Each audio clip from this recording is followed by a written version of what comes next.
Good to have you with us tonight, folks. Thanks for watching. You can say at home, oh, there goes Eddie playing class warfare again. No, I'm not. Mitt Romney hopes to win the New Hampshire primary 5 days from now. Establishment Republicans, well, they're out and about saying that, well, he's probably the nominee in waiting. I don't think so.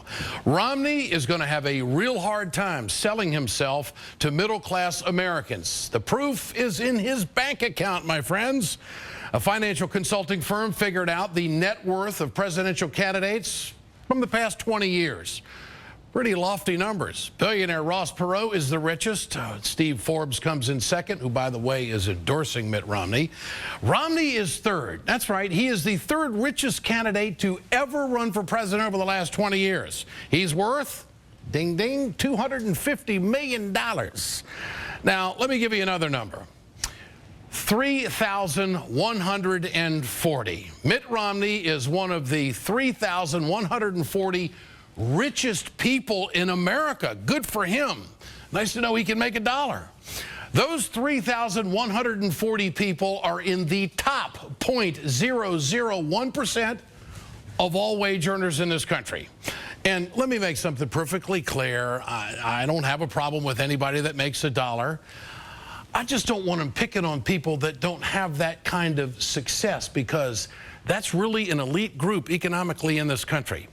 But as president, Mitt Romney will protect these folks, the richest people in this country, while asking the poorest Americans to pay a little bit more. That's what I don't like. Now, if you call that class warfare, go right ahead. I think it's about fairness. The Tax Policy Center crunched the numbers on Mitt Romney's tax plan. See, Mitt's got a tax plan. This is what he wants to do if he's president. Romney's plan would increase taxes on families making less than $40,000 a year. Now, you tell me if that's not class warfare. He wants to pick on the little guy. American workers making less than $10,000 a year, they're going to see the biggest increase. Now, you tell me what's fair about that. People at the top, what's going to happen to them? Well, they're going to pay less. That's where he comes from, the country club. A millionaire will see his taxes drop by almost 5%. Keep in mind, Romney will still not let you see how much he pays in taxes. With regards to income taxes, that's not something that's required by the law. I'm not planning on releasing my income taxes anytime soon, but, you know, we'll wait and see what happens. Never say never. Oh, yeah, we'll wait and see. Romney won't even commit to releasing his tax records if he wins the presidency. It's not that hard to make a commitment that if you're elected president of the United States, that you would release the tax returns. Every president does. You know, if I become president, why, then I'll consider that. It's a little premature for me to be talking about that at this stage. Is there some secret? People know you're wealthy. Yeah, I understand. There's nothing to hide. No, I agree. There's nothing to hide. You know what I think? I think that's one of the most revealing interviews so far in this entire campaign season.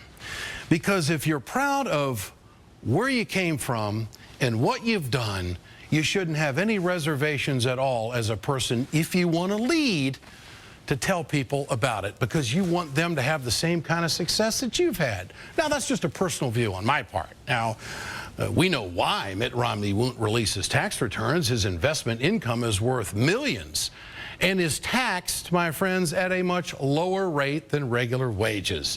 Romney pays a lower tax rate than a person driving the campaign bus. He pays a lower tax rate than the janitor who cleans up after the campaign events. He wants that guy to pay more than the rich folks, proportionately. You know, so where's the break? What has Mitt Romney ever done for the blue liners? Now, hold it right there. Think about that. We use this graph a lot. I said months ago, this is the only graph you really need to know about going into 2012. Well, we're here. See, this is the blue liners. These are the middle classes of America, and then the wage earners of America. Right down here on this line, they haven't gone too far in the last 30 years, but here's the country clubbers and the people that maybe don't want to reveal their taxes. Fact of the matter is, Romney's policies will continue to separate working Americans from those at the very top. And don't take my word for it, the Tax Policy Institute did it. If you are a wage earner, if you're down here, if you're a wage earner, you're a blue liner, do you think Mitt Romney understands your struggle? Check out this video from his campaign when he was running for Senate back in 1994. A lady of the house. How are you doing? Just a worker. Just a worker. That's what we all are. Nice to meet you. Good to meet you. I'm Mitt Romney. How are you doing? Hi, how are you? Good. Good to see you. How are you? Great. Good to meet you. How's business? Struggling. Come on over. Sales struggling. How are you doing? I'm Mitt Romney. Good to meet you. Thank you very much. Appreciate it. Well, there it is. Romney never stops to ask the woman why she is struggling. I thought he was into turning business around. He could have given her a tip. Instead, he presses the flesh and just moves on. Just a snapshot of maybe who he is. There is only one person in this race really trying to make the top liners a little closer to the real folks of America, you know, or the blue liners to get back up to the top and be with them to have a better life. And I think his name is President Barack Obama. You will never convince me that a guy who will not reveal his tax returns after a life of success is really concerned about the folks down here. I think that's very revealing. I think there should be full disclosure. You know, we can't find out who the heck is bankrolling their campaigns with all these super PACs that are out there, but can we at least, Mitt, know exactly where you are financially? We know that you're up there really high with Ross Perot and Steve Forbes. You're the third richest guy in the last 20 years to run for president. You ought to be proud of that. So show us what you pay.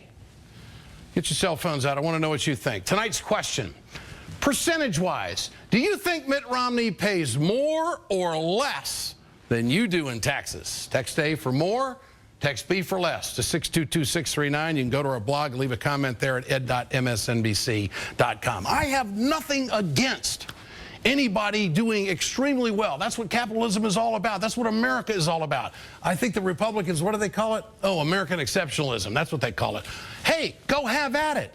But when you get there and you want to be in a leadership role, why is it that you want to give more to the top liners and expect these folks down here to pay more taxes? And that is exactly what Mitt Romney wants to do. That is not where President Obama and the Democrats are. Joining me tonight, MSNBC political analyst Eugene Robinson, also associate editor and Pulitzer Prize-winning columnist for the Washington Post. Eugene, great to have you with us tonight. Good to be here, Ed. If Americans knew about the wealth, and this story is getting around, if every voter out there knew exactly what Romney's wealth was and just how much he pays in taxes, do you think that would affect how people might view him as the president or view him as a candidate or maybe affect their vote? What do you think? Well, I think it's something people would want to know. I mean, look, I'm with you. I have nothing against a guy making $1, and that's what this country's economic system is all about. It creates wealth, and the problem is that wealth has become increasingly concentrated in just a few hands. And Mitt Romney is one of the 3,140 top beneficiaries of what's been happening to the economy. And now I know the answer to your question. I think he almost certainly pays a lower tax rate than your listeners do because he's paying the capital gains rate, which is 15%. Well, you know what? Why doesn't he just come out and say that? I mean, it would seem to me that it would be a credibility issue, full disclosure. If someone's running for president, I mean, everybody's going to find everything out anyway. You might as well come forward and do it. So what in the world could he be hiding? Probably a pretty nice rate. Has Barack Obama, the president, do you think that he has positioned himself well with this populist approach that he's taking over the last few months? Oh, yes, I think obviously he has. I mean, his numbers are going up as the Republican Party's numbers come down, and I think it's due to the fact that the president has more aggressively and more definitively, I would hope, positioned himself as with the people, as with the 99% or the 99.99% in this case. It's a smart political move on the president's part, and I think a sincere move, because I do think, if you think of his background, for example, he did lead not a privileged upbringing. His family was on food stamps for a while. He earned what he has in life, and I think he appreciates that. Well, I think there's really something to what you're saying, because I think people, when they have success, they have to remember where they came from to help others also have the same kind of success, especially if they're in a leadership position. President Obama came from the blue line, okay? He hasn't forgotten, because his policies has helped people on the blue line. There's no question about it.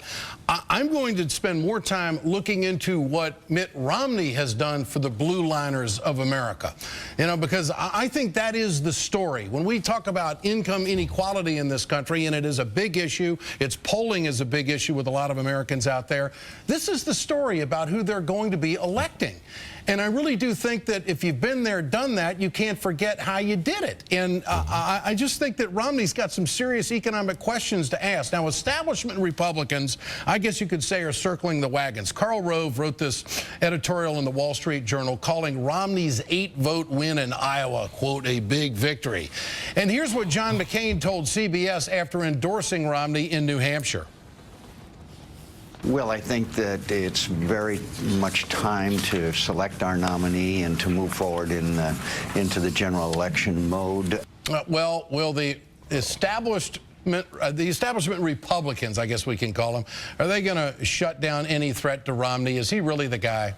Well, you know, this is what they've been saying for a while, Ed, and they've been trying for months now to convince the party faithful, just to say, okay, you know, accept Mitt Romney. You don't love him, but he's the best shot we got, and people aren't buying it. I mean, I was out in Iowa, and I talked to a lot of Republicans, some supporting Mitt Romney, not a lot of passion, and some who told me they wouldn't vote for Mitt Romney under any circumstances, even if he were the nominee. Now, that was a minority, but there's a problem there that the Republican establishment is trying its best to deal with, but they haven't put out this fire, I think. Yeah. Well, a guy that bounces around on the social issue of abortion the way he has, and he doesn't want to reveal his taxes to you, I don't think that's a way to kind of build up any trust in anybody. Eugene Robinson, good to have you with us tonight. I appreciate your time. Thanks for being with us on The Ed Show.